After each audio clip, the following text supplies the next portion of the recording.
Salut, c'est Emeric et aujourd'hui je vais répondre à une question qu'on me pose encore beaucoup trop souvent, que je vois partout sur Facebook, sur YouTube, sur les blogs, bref, j'ai nommé comment gérer les longs délais de livraison en dropshipping et beaucoup de gens se demandent aussi pourquoi mes clients achèteraient si mes délais de livraison sont si longs. Et bien justement, c'est ce qu'on va voir aujourd'hui dans cette vidéo.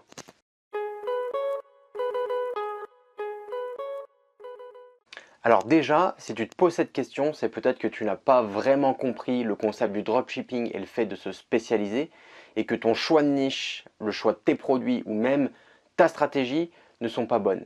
Donc on va voir tout de suite 5 façons de justement justifier les longs délais de livraison. Donc la première façon de justifier des longs délais de livraison, c'est justement de se spécialiser.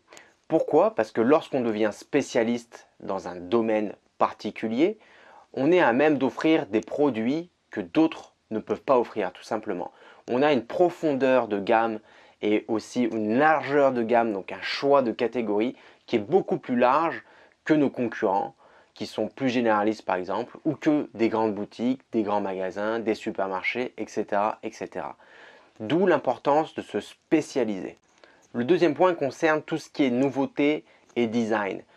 Pareil, ça rejoint ainsi le premier point, lorsqu'on se spécialise ou lorsqu'on est dans le dropshipping et qu'on a par exemple une boutique généraliste, en général, on va toujours miser sur des produits qui sont vraiment très neufs, très nouveaux et très tendance.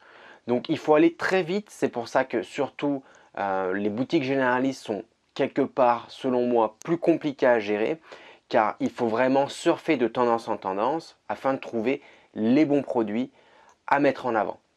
Tandis que lorsqu'on est sur une boutique spécialiste ou sur une niche, c'est beaucoup plus facile, entre guillemets, d'offrir des produits moins concurrencés. Pourquoi?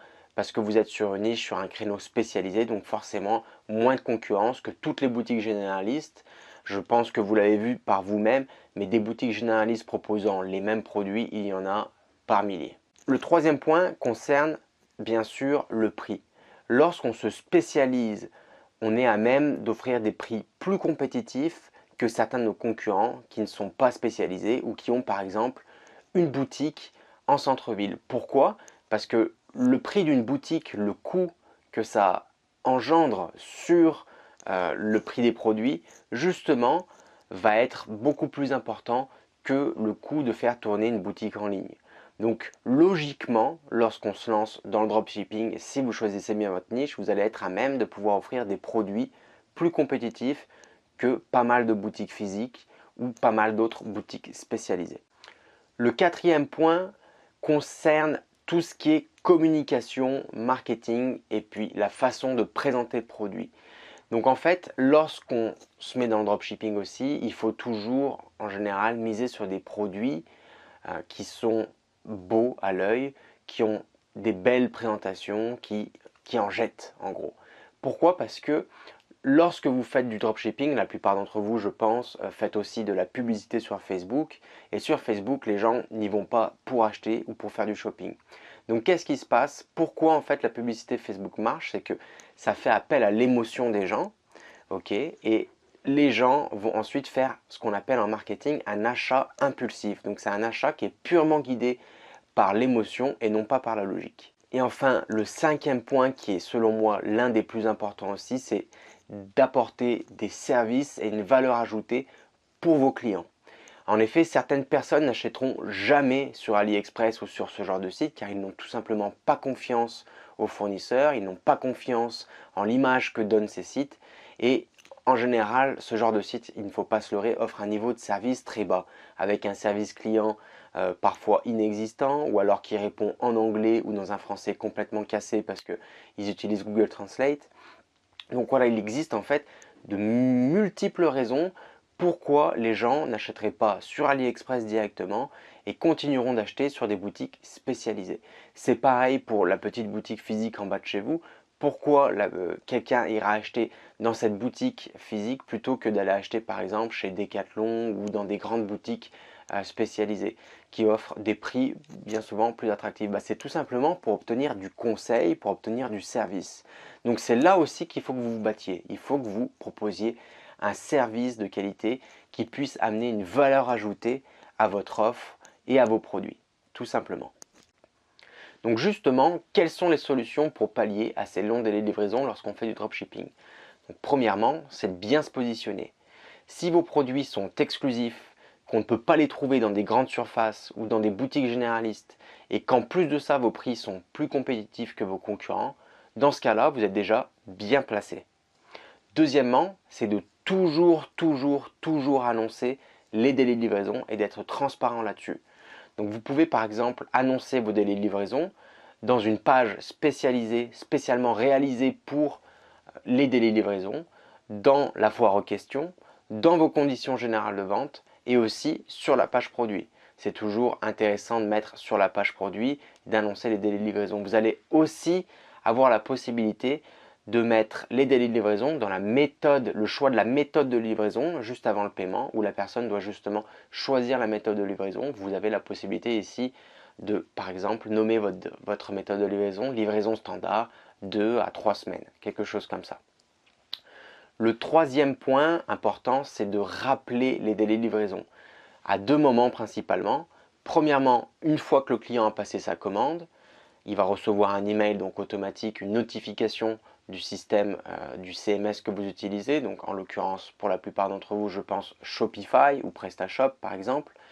Donc les gens vont recevoir une notification leur disant bonjour monsieur Untel, merci pour votre commande, veuillez noter que les délais de livraison pour votre produit sont de 2 à 3 semaines, quelque chose comme ça.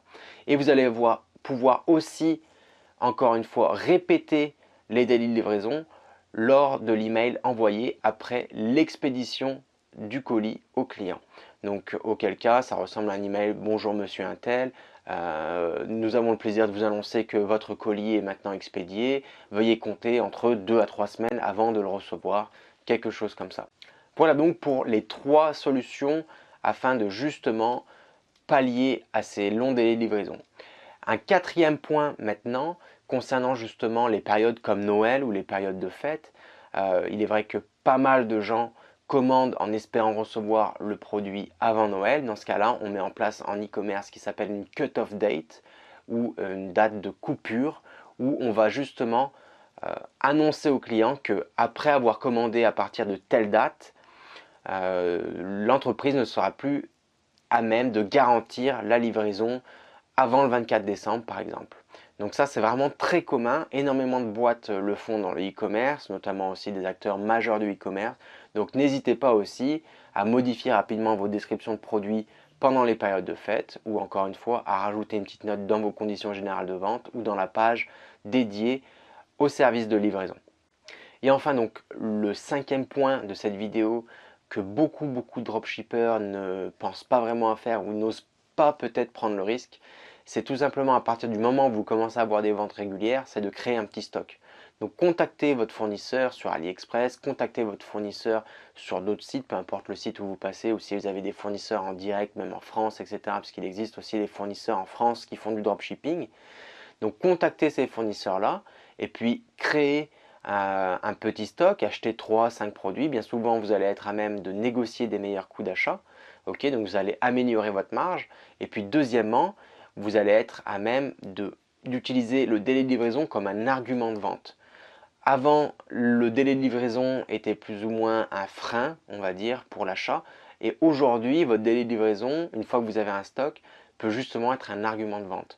Et croyez-moi, lorsque vous avez des délais de livraison qui sont beaucoup plus courts que la moyenne, votre taux de conversion va être amélioré et vous allez doubler, voire tripler, voire même multiplier par 4 ou 5 vos ventes. Donc n'hésitez pas à prendre ce petit risque. Au pire des cas, on parle d'un stock de 5 à 10 produits, ce n'est pas non plus 100 ou 1000 produits. Vous n'avez pas besoin de créer un moule, de produire, etc. Des quantités faramineuses. Donc osez créer un petit stock. C'est le meilleur conseil que vous pouvez retenir de cette vidéo, sincèrement. Voilà donc pour cette courte vidéo. Donc pour récapituler, les délais de livraison ne sont pas un problème pour votre client si et seulement si, attention, vos produits sont nouveaux, exclusifs ou difficilement trouvables dans les circuits de distribution standards. Vos prix justifient la longue attente, à savoir des prix beaucoup plus compétitifs ou même quelques euros en dessous de vos concurrents. Et vos services et votre offre apportent une valeur ajoutée à vos clients. Voilà, c'est tout pour cette vidéo. Pour ceux qui souhaitent pousser la chose un peu plus loin et bénéficier d'une formation en e-commerce, je vous propose de vous rendre sur la page de ma formation e-commerce Shopify Hero, qui est une formation sur le e-commerce. Et j'ai aussi une formation sur la publicité Facebook qui s'appelle Social Marketing Hero, qui sont ouvertes aux inscriptions en ce moment même. Donc n'hésitez pas à jeter un petit coup d'œil dans les descriptions, je vous ai mis tous les liens en dessous. Et puis si vous avez aimé cette vidéo, n'hésitez pas à me donner un petit pouce bleu et à vous abonner à ma chaîne pour être sûr de ne rien manquer sur les actualités du e-commerce, de la publicité Facebook, du marketing digital, du sourcing, etc. etc. Voilà, c'est tout pour aujourd'hui. Merci à tous et bonne journée. Ciao, ciao.